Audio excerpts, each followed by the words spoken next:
Okay, and we are back on the Hoplite channel. Yes, it's been a while, but we are back, and you are here because you clicked on this video. Norse literature, the Saga of King Hrolf Kraki, Part 2. So it's been a while since I did Part 1. Some things came up, real life things, and I had to put the channel on a little bit of a hiatus to do some work and other things, but we're back. And today, we're going to cover, finally, Part 2 of the Saga of King Hrolf Kraki. I appreciate everybody coming back who came to see Part 1. So we are now in the middle of the Hrolf Kraki Saga series. And we're going to jump right into it. I got some readings to do here. They're going to be a little bit longer, but interesting, right? That's what you came here for. Not just to hear me talk, but to listen to some great literature be read and a little discussion. So let's talk about the parts that will be in Part 2 of the saga. So we see here we have Svipdag and his Berserkers. I mentioned in Part 1 the Berserkers are characters in this saga that occur in and out. So sometimes a Berserker will have leadership. Sometimes a Berserker will have leadership within their ranks. But you see the Berserkers show up in the Saga of Hrolf Kraki, and this is one of those times. Second, we have Svipdag joins King Hrolf Kraki. Third, we have King Hring and Queen Hvit. Right, King Hring and Queen Hvit. Okay. Fourth, we hear the tale of Bera and Bjorn and Hvit's curse. And lastly, we get the birth of Bodvar Bjarki. And in Part 1, I mentioned the similarities that Hrolf Kraki's saga has with Beowulf and with the Anglo-Saxon mythology in telling of King Arthur and his knights. And Bodvar Bjarki is the Beowulf character of this saga. He's one of the heroes, the main hero, that is, of this saga. Although Svipdag is as well, as we'll find out. But Bodvar is the main hero. Similar to Beowulf, as I said, or like Lancelot and his role among the Knights of the Round Table. So anyway, let's get to the reading, and as we always do beforehand, let's pour us some mead for the horn. Yes, sir. Some more homemade mead here. This was a variety I did, this was at least 2 years ago now, and I used honeydew melon. Because I figured, if you're going to have a honey-based drink, why not flavor it with honeydew melon? And it came out all right. So I've said this word differently, and some people say, it's actually pronounced skull. So I look at the spelling and I anglicize it. So if I say skjol or skull or skjol, you get the deal, right? Okay, skjol. Cheers. Okay. So here we are, yet again. This is the Hrolf Kraki saga by Penguin Classics, where I get many of the paperback classics. I think this one I picked up, for about, $12. It's probably even less on Amazon. But it's a quick read, like all these sagas. They say saga, you're like, okay, am I in this thing for like, a couple weeks? Is this going to be, 800 pages? No, the saga itself, less than... probably less than 150 pages. So quick read, but cool stuff nonetheless. Nice, way to immerse yourself into Norse mythology, into Norse heroic literature if you're unfamiliar with it. But anyway, let's start with Svipdag and his Berserkers.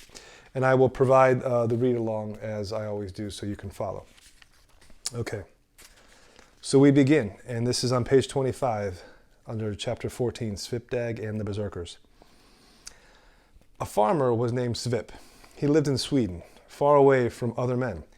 He was wealthy and had been a great champion. At times, Svip was not all that he seemed to be, for he was deeply learned in many arts, including magic. Svip had 3 sons, who are named here. One was called Svipdag, another Begad, and the third, the eldest, was called Hvitserk. They were all imposing men, strong and handsome. One day when Svipdag was 18 years old, he said to his father, Our life up here in the mountains is dismal. We live in remote valleys and unpopulated regions. We never visit other people, nor do others come to see us. We would be more enterprising if we went to King Adils and joined his company of followers and champions, if he would accept us. Svip replied, "Your suggestion seems ill-advised to me. King Adils is a cruel man, and although he can act in a pleasing manner, he is not trustworthy. His men, although impressive, are filled with envy, yet this king is certainly a powerful and famous man." Svipdag answered, "Men must try if they are to advance. Without effort, no one learns which way luck will turn. I do not want to stay here any longer, whatever else lies in my future." When it was clear that Svipdag was determined to leave, his father gave him a great axe, a handsome and dangerous weapon. Svip then counseled his son, "Do not envy others and avoid arrogance, for such conduct diminishes one's fame. Defend yourself if you are attacked. It is becoming to be humble, yet at the same time you must make a bold showing if put to a test." He outfitted Svipdag with fine armor, giving him also other gear and a good horse. Svipdag rode off. Arriving one evening at King Adil's stronghold, he saw the men taking part in games in front of the hall. The king was sitting nearby on a large golden chair, and his berserkers close beside him. When Svipdag arrived at the stockade, he found the gate to the fortress locked. It was the custom to ask permission before riding in, but Svipdag paid no heed to the procedure. He broke down the gate and rode in the courtyard. The king said, "This man proceeds with less concern for proper conduct than has ever been attempted here before. He may be a powerful individual who does not mind being put to the test." The berserkers immediately began to scowl, for to them Svipdag seemed to have behaved arrogantly. Svipdag rode up to the king and greeted him well, for he knew how to do so skillfully. When the king asked the newcomer who he was, Svipdag gave his own name and then named his father. The king recognized him at once, and everybody believed him to be a great warrior, a man of exceptional talent. Meanwhile, the game continued. Svipdag sat on the log and watched the contest. The berserkers looked menacingly at him and told the king that they wanted to test him. The king answered, "I think that he is no weakling. Still, it seems to me a good idea to test him to see whether he is as much a man as he thinks he is." Men now crowded into the hall. The berserkers went up to Svipdag, asked him whether he was a champion, as he behaved so arrogantly. Svipdag answered that he was the equal of any of them, a reply that increased their anger and heightened their desire to fight. Yet the king told them to remain quiet for the evening. The berserkers, however, grimaced and bellowed. They said to Svipdag, "Do you dare to fight us? If so, you will need more than big words in a scornful manner. We will test whatever strength is in you." Svipdag answered, "I agreed to fight, but with only one man at a time. In this way, we will see how many others among you want to take their turn." The king was pleased that they wanted to test themselves, and the queen said, "This man is welcome here." The berserkers answered her, "We already know that you want us all dead in hell, but we are too strong to fall because of mere words or ill will." The queen said there was nothing wrong in the king's wish to find out how much support he has, where you are concerned, since he trusts you so much. The leader of the berserkers answered the queen, "I will block your wishes and curb your haughtiness in a way that will leave us nothing to fear from this man." The next morning, a fierce single combat took place. The blows struck were powerful, and everyone realized the newcomer's sword cut with great strength. As the first berserker fell back before the newcomer, Svipdag killed him. At once the second berserker stepped forward, set on vengeance, but he suffered the same treatment. Svipdag did not cease until he had killed 4 of the berserkers. Then King Adil said, "You have caused me grave injury, and now you will pay for it." He ordered his men to attack and kill Svipdag. Meanwhile, the queen, intending to save Svipdag, had assembled her supporters. She told the king that he ought to realize that Svipdag alone had more excellence than all his berserkers together. The queen effected a truce, and it seemed to all that Svipdag was a man of exceptional valor. Now, upon the advice of Queen Yrsa, Svipdag was seated on a bench directly across from the king. Later, as it grew dark, Svipdag began to survey the area, for it seemed to him that he had not sufficiently harmed the berserkers. He decided to goad them into yet another fight, thinking it likely that they would attack him if they saw him alone. As expected, they started to fight at once. After they had been fighting for a while, the king arrived and separated them. The king then outlawed the remaining berserkers, because altogether they could not overcome one lone man. The king said he had not known that they were so feeble, because they excelled when it came to boasting. The berserkers were forced to leave, and they threatened to raid the king's territory. The king seemed unconcerned with their threats, declaring that these she-dogs had no courage in them. The berserkers, disgraced and dishonored, now left. In truth, it was the king who had first urged them to attack and kill Svipdag when they saw him leaving the hall by himself. Had they done so, they would have avenged themselves without the queen's knowledge. Svipdag, however, had already killed one of the berserkers by the time the king arrived to separate them. The king requested Svipdag support him no less strongly than all the berserkers had done previously. All the more, the king said, because the queen wants to replace the berserkers. Svipdag now remained there for a time. Not long afterward, news of the war reached the king. The berserkers, having gathered a large force, were raiding its territory. He then asked Svipdag to go against the berserkers, calling it his duty. The king said he was prepared to raise for Svipdag as large a force as necessary, but Svipdag did not want to lead the army. Instead, he wanted to serve the king, following him wherever he went. The king, however, was adamant that Svipdag be the leader. Svipdag replied, "Then I want you to grant me the lives of 12 men, whenever I decide on it." The king promised, "This I will grant you." Then Svipdag sent out for battle, and the king, however, remained at home. Svipdag ordered war spurs to be made, and these spikes were to be used against horses. He spread them on the ground where the battlefield was marked, and also prepared the field with other stratagems. Then a fierce battle began. The Vikings at first reeled back, suffering cruelly from the spikes. One berserker was killed, along with a large part of the invading force. Those raiders still alive fled the ships and escaped. Svipdag, having the victory to boast of, returned to the king. The king thanked him well for his bravery and for defense of the land. Queen Yrsa said, "Certainly that seat is better occupied with a hero such as Svipdag than with your berserkers." The king agreed. Those berserkers who had escaped once again gathered a following and returned to raid King Adil's kingdom. As before, the king challenged Svipdag to go against them, promising to supply him with a fine troop of warriors. Svipdag prepared for battle, even though he had a third fewer men than the berserkers.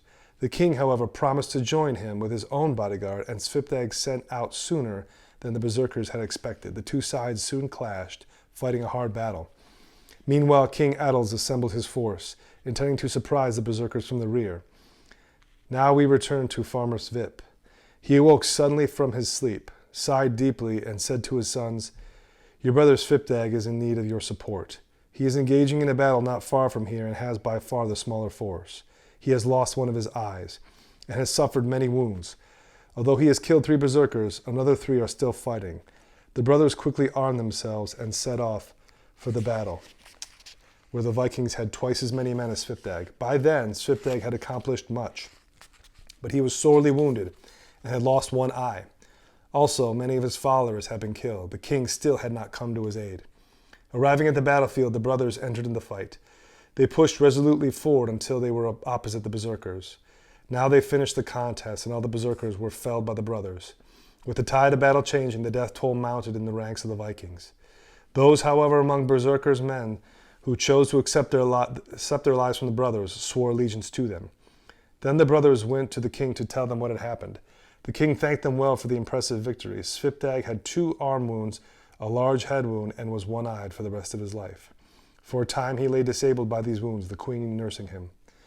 After regaining his health, Svipdag told the king he was planning to leave. "I want to look for a king who will honor us more than you do. You have rewarded me poorly for defending your land and for winning so great a victory for you." King Adils appealed to Svipdag to remain with him. He promised to do full well by the brothers, declaring that no one would be valued more than they. Svipdag, however, wanted only to ride away, mainly because the king, undecided about whether he wanted Svipdag or the berserkers to win the victory, had not come to the battlefield before the fighting had ended. The whole time the king had watched the contest from the woods and could have joined in whenever he chose. In fact, to the king it would have made no difference, as Svipdag had been defeated and lay with his face in the dirt. Okay. So that is the beginning of the story of Svipdag and his berserkers. What do we learn there? Okay, so we begin with a farmer who lives on his own property in Sweden, and his name is Svip. And he has 3 sons, and the sons are Bedag, Hvitserk, and Svipdag. And Svipdag is obviously the most bold of the brothers. And he asks his father, why do we have to stay here? I mean, you won fame and glory on the battlefield. You're well renowned in these lands for your military achievements, your bravery, but now you're a farmer in retirement. We want to go and try ourselves in the same manner you did when you were younger. And we think if we go to King Adils and prove ourselves, he'll accept us and we can be his men and, we can make merry and raid and kick ass. And his dad says, yeah, I don't think that's a good idea. This King Adils is famous and powerful, but he's deceptive. And it says Svipdag actually is somehow in tune with the ways of magic. And somehow maybe he can see things through the future. Maybe kind of like a one-eyed god, right? Maybe Svip is actually supposed to be Odin in this story. And Svipdag is his son, Thor, and his other two sons are Frey and maybe Balder. Who knows? Maybe that's the illusion. But Svip has this power of foresight, right? And as we find out later, it's actually Svipdag who loses one of his eyes. I spilled it there. He loses one of his eyes in the battle. And that also is an allusion to Odin. So he tells his son it's ill-advised to go, but he wishes him well and gives him an axe and gear and a horse. But he never really uses the axe. I don't know what the significance of the axe was. Anyway, he goes and he comes to the court of King Adils, and he breaks down the gate. I mean, he just literally just kicks open the front door and says, guess who it is? It's Svipdag. Yeah, I'm here to get tested. What do you got for me? And he sees the Berserkers. And the Berserkers are like the, palace guard now. They were the warriors that won fame for King Adils. And as we see, King Adils is now married to Queen Yrsa, who we remember previously from part 1 was the daughter/wife of Helgi. And Helgi was killed by Adils and his Berserkers. Although we didn't read that chapter, we jumped forward. So Queen Yrsa loved her father as a father and maybe more, yeah. But they killed him when he came to see her and took over parts of his territory. And of course, Yrsa had to marry Adils, but she despised the Berserkers for doing this to her father and her once husband, Helgi. So when she sees Svipdag and he starts challenging these Berserkers, he fights them one by one and kills them. He kills like 4 of them. And she sees promise in this guy as a champion to not only kill these Berserkers who she hates, but maybe also to overthrow King Adils later. Think about that.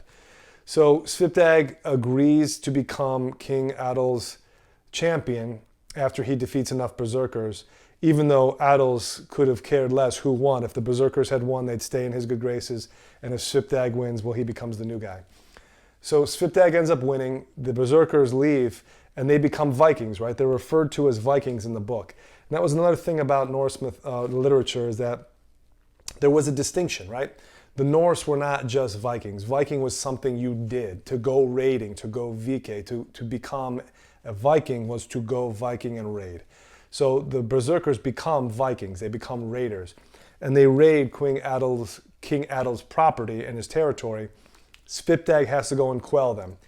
And Svip, his father, has a vision in his head of his son losing an eye and outnumbered 2-1, asks his 2 other sons, Hvitserk and Bedag, to go down and to save their brother who's in need, and they do. And then after the fighting is over, Svipdag says, yeah, I don't know if we're going to keep up this relationship anymore, King Adils. You didn't come to our aid when you could have. You haven't really rewarded us well. So I think we're going to, look for greener pastures elsewhere. And Adils tries to persuade him to stay. But let's read the next part. Svipdag joins King Hrolf Kraki and find out what happens. This is page 30. Svipdag and his brothers join King Hrolf's men. It says, the brothers prepared to leave, and nothing could stop them. The king asked where they intended to go, but they said they had not yet decided on a plan. Right now, we will just leave. I want to learn the ways of other kings and not grow old here in Sweden. They thanked the queen graciously for the honor she had shown Svipdag and went on their horses. Mounting their horses, they rode out and finally arrived back at their father's place. They wanted his advice about what tasks they should now undertake. Svip said that in his opinion, the greatest renown was to be had in joining King Hrolf and his champions in Denmark. There you are most likely to find a way to distinguish yourselves, while quenching your thirst for violence and your greed for fame. I have had trustworthy reports that the most formidable champions from the northern lands have assembled there. Svipdag asked, "What is King Hrolf like?" His father answered, "I have heard that King Hrolf is open-handed and generous, and so trustworthy and particular about his friends that his equal cannot be found. He withholds neither gold nor treasure from nearly everyone who wants or needs them. He is handsome in looks, powerful in deeds, and a worthy opponent. The fairest of men, Hrolf is fierce with the greedy, yet gentle and accommodating with the unpretentious and modest. Toward all those who do not threaten him, he is the most humble of men, responding with equal mildness to both the powerful and the poor. Hrolf is so great that his name will not be forgotten as long as the world remains inhabited. He has exacted tribute from all kings who are near him, for everyone is willing to serve him." Svipdag said, "After hearing your report, father, I and all my brothers are determined to serve King Hrolf, if he will accept us." Farmer Svip said, "You must decide for yourself about your travels and your affairs, but I will like you to stay home with me." The brothers said there was no hope of that. Then they wished their father and mother a good life and set off on their way, journeying until they reached King Hrolf. Svipdag went immediately before the king and greeted him. King Hrolf asked who the newcomer was. Svipdag then gave the king his name and the names of his brothers, saying they had been for a time with King Adils. The king replied, "Why then have you come here? There is no love lost between us and Adil's men." Svipdag responded, "I know that, Lord. Nevertheless, if it's possible, I and all my brothers want to become your men, though we might seem to you to be of little significance." The king answered, "I have never intended to make friends among King Adil's men, but because you have approached me first, I will receive you. I can guess that the man who does not refuse you has the best of the bargain, because I see that you and your companions are admirable warriors. I heard that you have won much fame in killing King Adil's berserkers and accomplishing many other feats." "Where do you want us to sit?" asked Svipdag. The king replied, "Sit next to the man called Bjarki, but leave enough room farther in one of the benches for 12 men. Before leaving King Adils, Svipdag had promised to return to him, but now the brothers went to the seats assigned to them by King Hrolf. Svipdag asked Bjarki why space was saved farther in from them. Bjarki said the king's 12 berserkers always sat there when they came home. At the moment, they were still out fighting. Skur was the name of one of King Hrolf's daughters. Another, called Drifa, was now at the home with King. Drifa, the most courteous of women, showed kindness to the brothers, making life altogether more pleasant for them. So the situation continued throughout the summer, until the berserkers returned to the king's guard in the fall. According to their custom, when the berserkers entered the hall, they confronted each man in turn. The leader of the berserkers stood, asking each man seated before him if he reckoned himself an equal. In reply, the king's men tried to find different expressions, which they regarded as either the most fitting or the least dishonorable. It could be felt that everyone thought himself sorely lacking in being the equal of the berserkers. Then the berserkers' leader came to Svipdag, asking whether he thought himself an equal. Svipdag leapt up, drew his sword, claiming that he was no less than any berserker. The berserker replied, "Then strike at my helmet." Svipdag did so, but his sword did not cut into the helmet. The two men then got ready to fight. King Hrolf quickly positioned himself between the two, forbade their fighting. He said that they should be equal from now on, declaring them both my friends. Thus the two, accepting equality, were reconciled. From that time on, they were always in agreement, standing together in war and winning victory wherever they went. King Hrolf sent men to Sweden to meet with Queen Yrsa, his mother. He requested her to send him the treasure that had belonged to King Helgi, his father. King Adils had taken this treasure for himself when King Helgi was killed. Yrsa said it would be proper for her to arrange this matter with King Adils if only she could. "If you yourself seek the treasure, my son, then I will be faithful to you in this matter. But King Adils is so greedy a man that he never cares how he comes by his wealth." She asked that her reply be given to King Hrolf. Along with her message, she sent him costly gifts. All right, I'm trying to spill again here. So Svipdag leaves King Adils, doesn't find him trustworthy, goes back to his father and says, "All right, Dad, well, that didn't work. But we still want to test our mettle in the world. We think we're fit. I lost an eye, got pretty beat up in that battle, but tell us about another king we could serve who is fitting." And then Svip literally spends about 2 paragraphs describing how great King Hrolf is, the main character of this saga. And he says, I believe the best champions would be in Denmark. And as I said in the first part, the Beowulf similarities between this saga and that epic tale are numerous. And King Hrolf, of course, is in Denmark. King Hrothgar, the king who employs Beowulf to kill Grendel. He's also a king in Denmark. So Svipdag, his brothers, and the Berserkers that swore loyalty to him go to King Hrolf's kingdom in Denmark. They do the same thing. They enter, they say, yeah, we'd like to join up with you. But King Hrolf doesn't challenge them. He says, okay, well, you're here. Have a seat at the benches. But leave room on the inside for others to sit. And he finds out that the others that are coming are 12 Berserkers who are loyal to King Hrolf. That's an interesting number, right? 12. Who else had 12 loyal followers? Jesus Christ, yeah. So the 12 disciples of Jesus Christ are technically King Hrolf's 12 Berserkers. Although the disciples and the Berserkers kind of had a different, I guess you would say, philosophy on how life should go. Peace versus war, etc.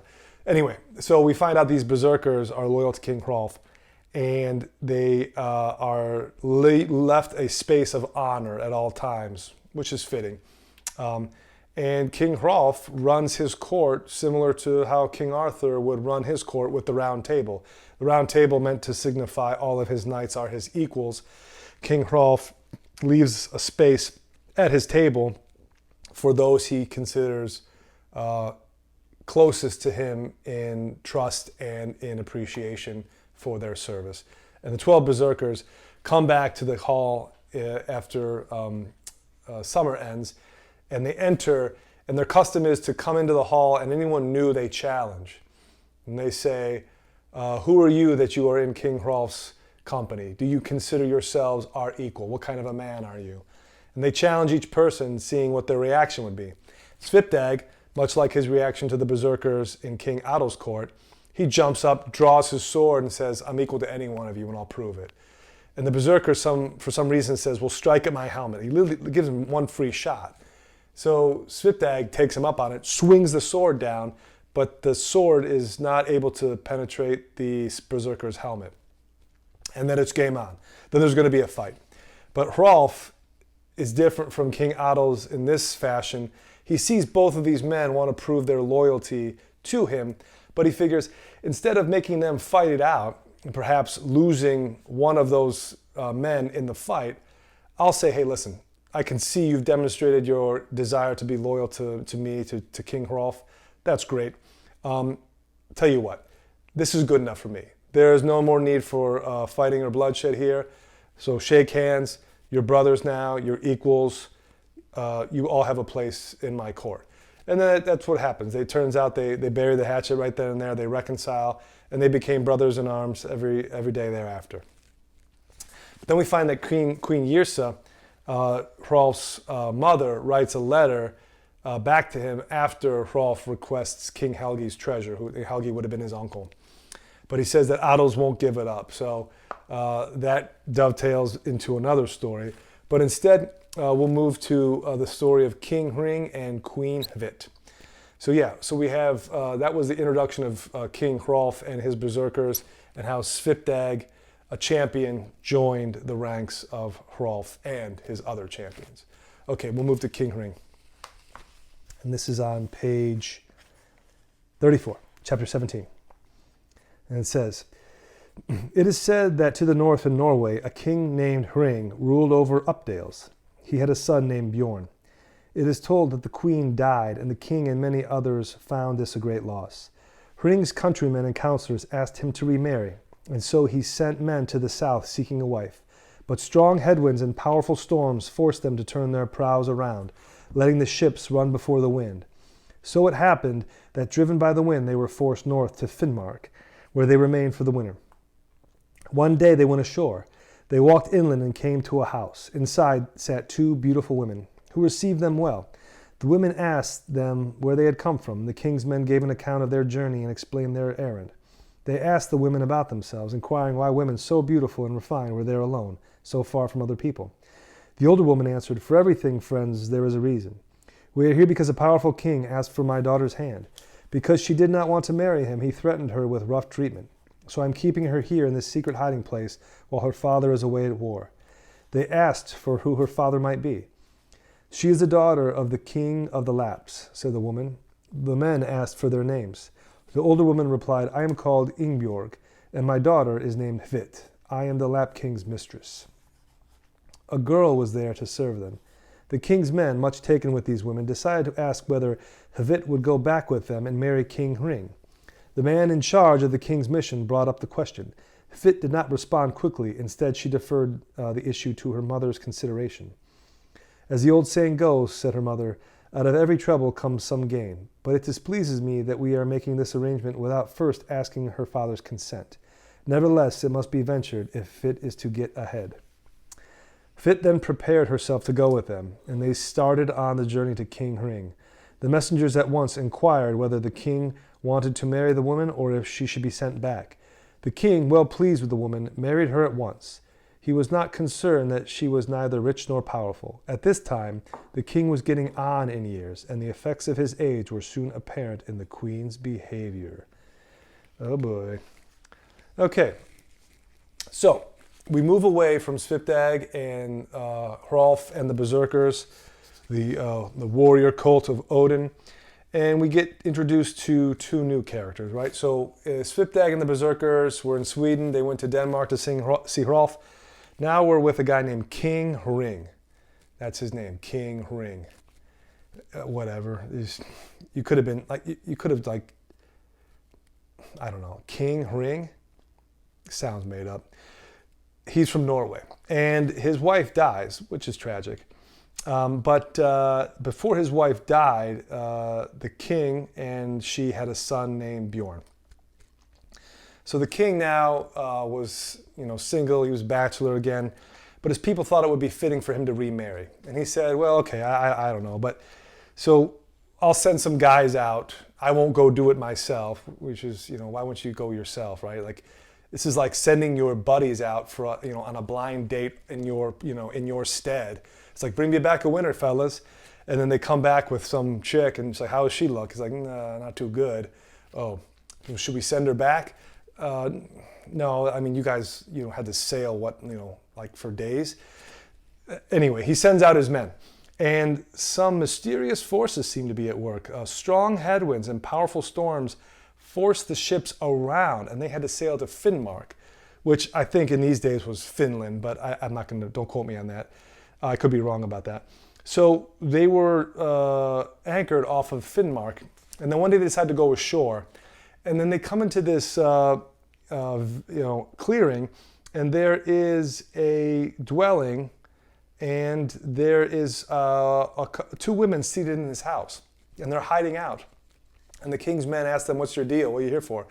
"Oh, well, my daughter here, she was supposed to marry this king, although she didn't want to because he was, going to treat her roughly.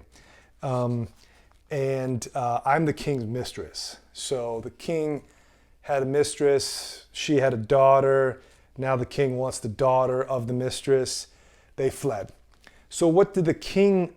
What do King Hring's men propose?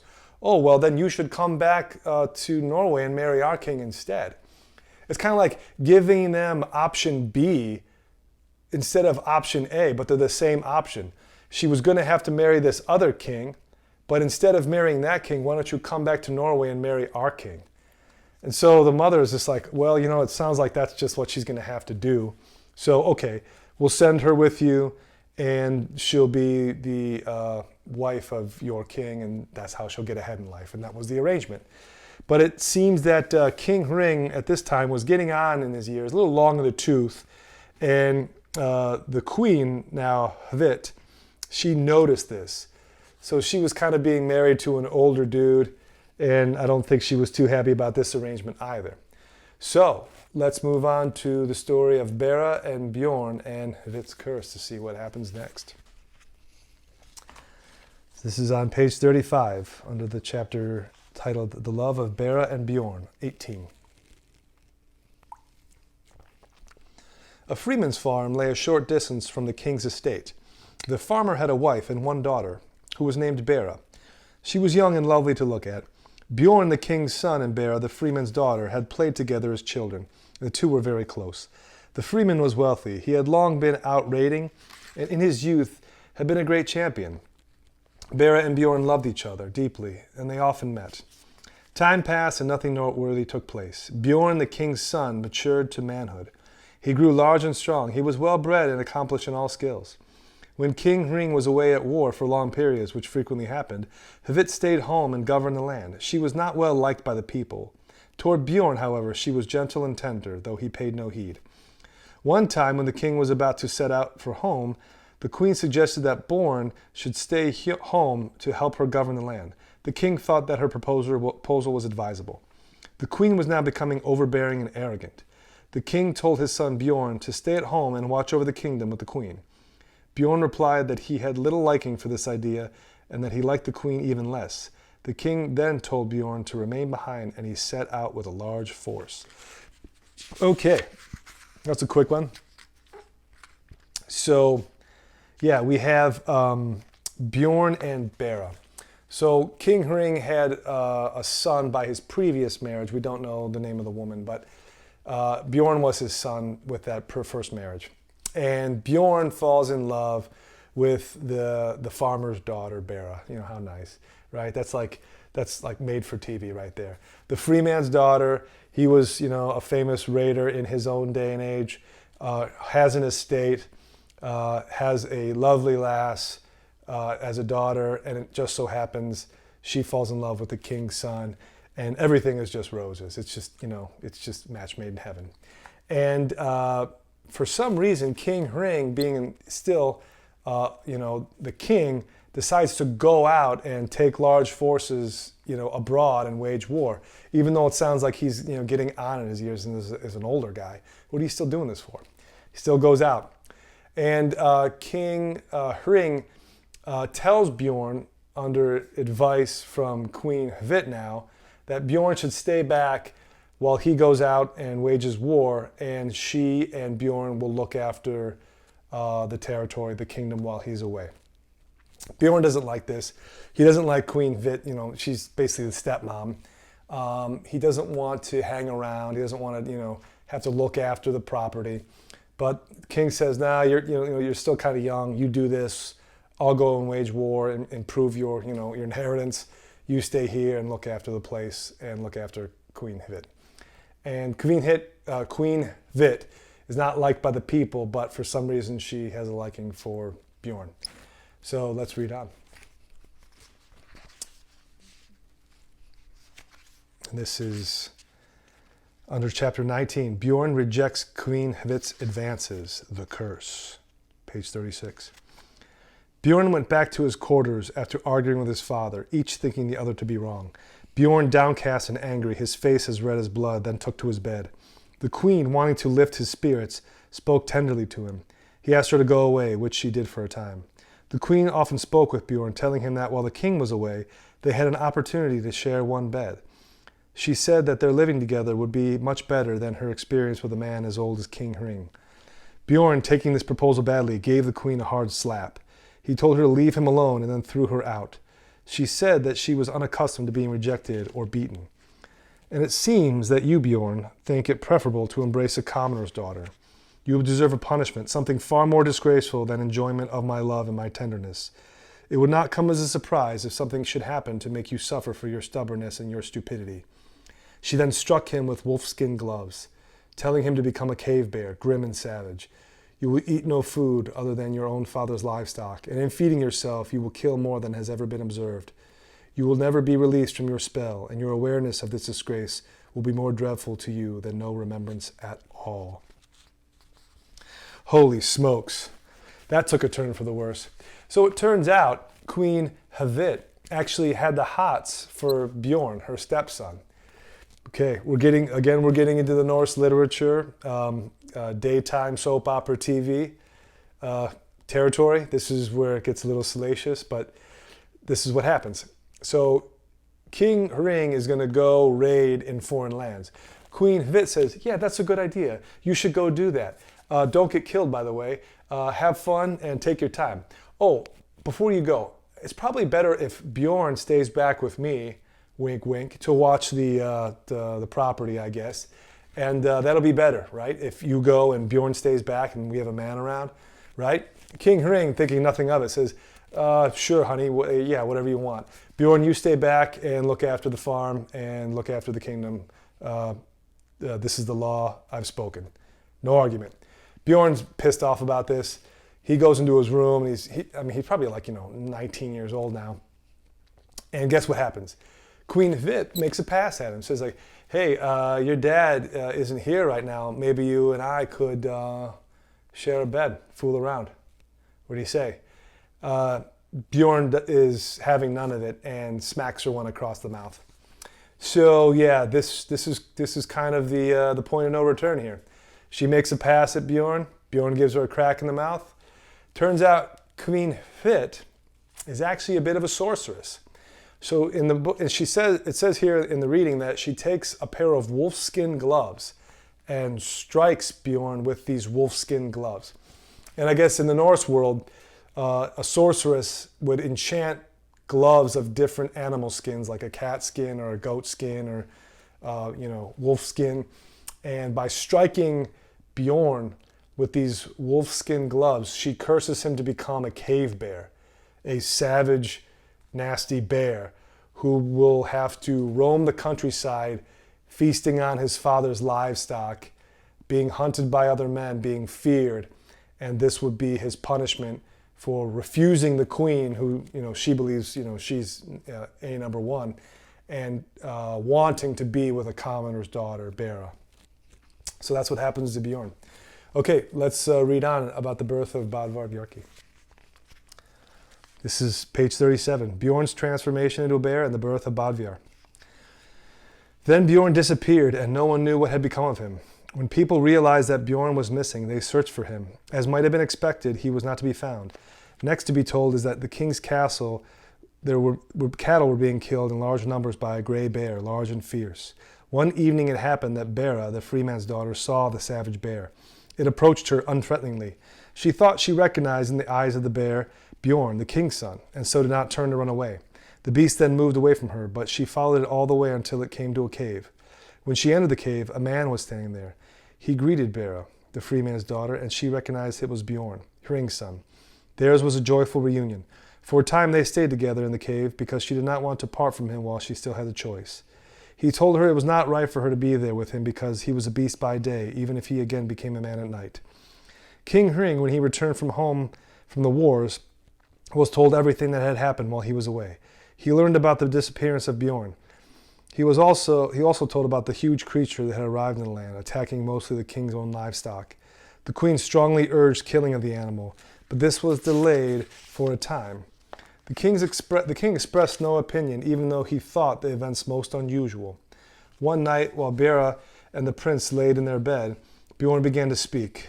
"I suspect tomorrow will be my death, for they will hunt and trap me. In truth, I find no pleasure in living because of the curse that lies upon me. You are my only delight, but that too will now cease. I want to give you the ring that is under my left arm. Tomorrow you will see the men stalking me. When I am dead, go to the king and ask him to give you whatever is under the beast's left shoulder. He will grant you this request. The queen," Bjorn continued, "will be suspicious of you when you want to leave. She will try to make you eat some of the bear's meat, but you must not eat it, because as you well know, you are pregnant and will give birth to 3 boys. They are ours, and it will be obvious from their appearance if you have eaten any of the bear's meat. This queen is a great troll. Then go home to your father, where you will give birth to the boys, one of whom will seem best to you. If you are not able to raise them at home because of their strange and uncontrollable natures, bring them here to the cave. You will find here a chest with 3 bottoms. Runes are carved on it, and they will tell what each of the boys should receive as inheritance. 3 weapons are embedded in the rock. Each of our sons shall have the one intended for him. Our firstborn will be called Elkfrodi, the second Thorir, and the third Bodvar. It seems to me most likely that they will not be weaklings, and their names will long be remembered." Bjorn foretold many things to her, and afterwards the bear shape came over him. Then the bear went out, and she followed him. When she looked around, she saw a great company of men circling the side of the mountain. A large pack of hounds raced in front of the men, and now the bear began to run. Turning away from the cave, he ran along the slope of the mountain. The hounds and the king's men gave chase, but the bear proved difficult for them to catch. Before he was overtaken, he maimed many of the men and killed all the dogs. At last the men formed a ring around him. The bear ranged about inside the ring, but understood the situation and knew that he would not be able to escape. Then he attacked in the direction of the king. Grabbing the man who stood next to the king, he ripped the man apart while he was alive. By then the bear was so exhausted that he threw himself down the ground. The men seized the opportunity and quickly killed him. The free man's daughter saw these events. She went up to the king and said, "Sire, will you give me what is under the beast's left shoulder?" The king granted her request, saying that nothing there could be suitable to give her. By then the king's men were all well along in the flaying of the bear. Bera went to the carcass and took the ring, hiding it carefully. The men did not see what she took, but then no one was paying much attention. The king asked who Bera was because he did not recognize her. She gave whatever answer she thought best, although it was not the truth. The king then returned home, and Bera found herself swept along among the followers. The queen, now very cheerful, made Bera welcome, inquiring who she was. As before, Bera concealed the truth. The queen prepared a great feast and had the bear meat ready for the men's enjoyment. The freeman's daughter was in the queen's chamber, unable to get away because the queen was suspicious about her identity. Sooner than expected, the queen entered the room with a plate of bear meat. She told Bera to eat, but Bera did not want to eat. "How uncommonly rude," said the queen, "that you reject the hospitality that the queen herself has chosen to offer you. Eat it quickly, otherwise something worse will be prepared for you." The queen cut a small piece of meat for Bera, and in the end Bera ate it. The queen then cut another piece and put it into Bera's mouth. Bera swallowed a small morsel of it, then spat out the rest. She declared that she would eat no more, even if she were to be tortured or killed. "It may be," said the queen, "that this bit will be enough," and she burst out laughing. Bera then escaped and went home to her father. She had a very difficult pregnancy. She told her father the whole story relating to her condition and the reasons for what had happened. A little while later, she fell ill and gave birth to a boy, though of extraordinary kind. He was a man above the navel, and an elk below that. He was named Elk Frodi. She bore another son, who was named Thor. He had dog's feet, with his insteps down. Because of this, he was called Thorir, hound's foot. Otherwise, he was the most handsome of men. A third boy was born, and this one was the most promising. He was named Bodvar, and there was no blemish on him. Bera loved Bodvar the most. The boys shot up like weeds. When they were at the games with other men, they were fierce and unyielding in everything. Men received rough treatment at their hands. Frodi maimed many of the king's men, and some of them he killed. So matters continued until the boys were 12 years old. By then, because they were so strong that none of the king's men could stand up to them, they were no longer permitted to take part in the games. Next, Frodi told his mother that he wanted to leave because "I am not able to contest with the men. They are nothing but fools, easily injured as soon as they are touched." She said that his being among people did not suit him because he had an unyielding nature. His mother took him to the cave. She showed him the treasure that his father had intended for him. For Bjorn had long been determined what each son should have. Frodi, whose allotted share of the wealth was the smallest, wanted to take more but was unable to do so. Then he saw the weapons protruding from the rock. First he grasped the sword it held, and it remained fast in the stone, and he was unable to move it. Next he seized the axe handle, but it too remained fast in the stone. Then Elk Frodi said, "The one who brought these treasures here seems to have intended that the division of weapons should follow along the same lines as the division of other property." He grasped the handle of the remaining weapon, a short sword that came loose at once. He looked at the sword for a while and then said, "The one who divided these treasures was unjust." Taking hold of the sword with both hands, he struck at the rock, intending to smash the weapon to pieces. But the sword, without breaking, plunged into the stone right up to the hilt. Then Elk Frodi said, "No matter how I wield this nasty thing, it clearly knows how to bite." After that he set out on his way, parting without even bidding his mother farewell. Frodi went to the high road in the mountains, where he attacked travelers, killing for money. He built himself a hut and settled in. Okay, that was a long one. So what happens here? So we find out that Bera still loves Bjorn, and she misses him. Queen Hvit curses Bjorn to become this gray bear that ravages the countryside and kills the livestock of his father. But at night he comes back into the form of the Bjorn the man. And this is almost like a werewolf story, but in reverse, right? Like he transforms into a bear during the day, but at night he gets to be a man. Whereas the curse of the werewolf is you're a man during the day, but in a full moon at night you become the werewolf, right? The lichen. I don't know if that's supposed to be an allusion to that myth or if that's just kind of a take on it, but anyway, that's what happens to him. And he kills all these livestock. King Hring comes back from wars, hears his son's missing, and then hears about this bear just destroying all the livestock. The queen says, "You should kill this thing at once," but the king is suspicious and says, "Well, let's let's try to find out more, than we know about this bear. Bera sees the bear. It has the eyes of Bjorn, so she's intrigued with it, and it doesn't threaten her. She goes to the cave, sees Bjorn, and decides to stay with him. And they conceive, and Bjorn somehow knows that they're going to have 3 sons. It's almost like it's foretold to him. So he leaves 3 inheritances for his sons and tells her that tomorrow I'm going to be killed. The men are going to trap me. It's going to be all over. The queen's going to ask you to eat of the bear meat, which essentially would be him. She's going to eat the man she's in love with. But don't do it because it's cursed. So what happens? The queen is like a witch. She can see these things. She's very deceptive. She sees Bera. Bera takes the ring from Bjorn's corpse as the bear, but the queen has the bear meat carved up for a feast, and she suspects that Bera is the woman, the freeman's daughter that Bjorn loved. So she's going to insult her further by making her eat the bear meat, which is Bjorn, who slapped her and refused her. She says no, but somehow can't escape it and takes one bite. And this meat curses her sons. Her first son is Elk Frodi, and he's kind of like a centaur. He's like half elk, half man. And he grows up and he ends up contesting with King Hring's men, but eventually, try fighting a guy the size of an elk who's got an elk body. He would kick your ass. So they don't let him contest anymore. And her other son, Thorir, is like a dog boy. And then you've got Bodvar Bjarki. And he is perfect. He's the embodiment of what Bjorn was as her son, and she loves him the most.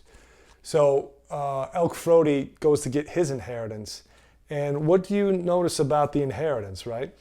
They're weapons, and the weapons are fixed in stone, kind of like the sword in the stone. What other myth do we know about in Western European mythology that shares a similar thread?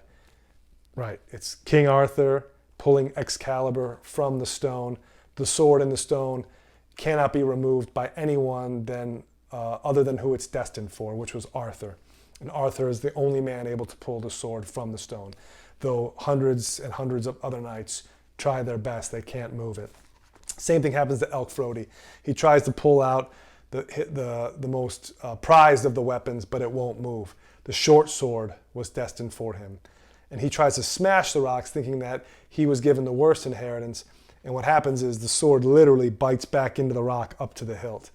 So it's a good weapon. It's just his weapon. It's not the best weapon. The best weapon, like for Arthur, is reserved for Bodvar Bjarki. And Bodvar is the hero of King Hrolf. And that's where we'll leave it for right now. We will tune back in to part 3 and learn more about Bodvar Bjarki, which again is the little war bear. And that is Bjorn's son.